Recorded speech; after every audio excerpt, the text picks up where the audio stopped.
Me nombran presidente de Caja Madrid en 1996 hasta 2009. Los años que unos llaman del milagro económico español y otros llaman los años de la burbuja financiera. En cualquier caso, al menos para los que movíamos los hilos, fueron los años de ordeñar.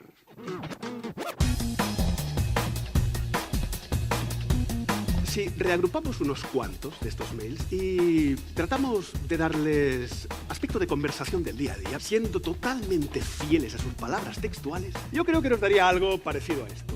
Al ser obra social Caja Madrid, no trabajamos con entidades, sino mejor dicho, con sensibilidades.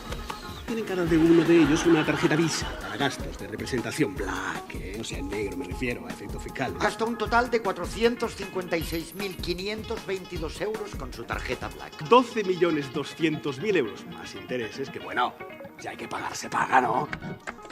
Explicaciones razonables, o sea, ni siquiera pruebas irrefutables.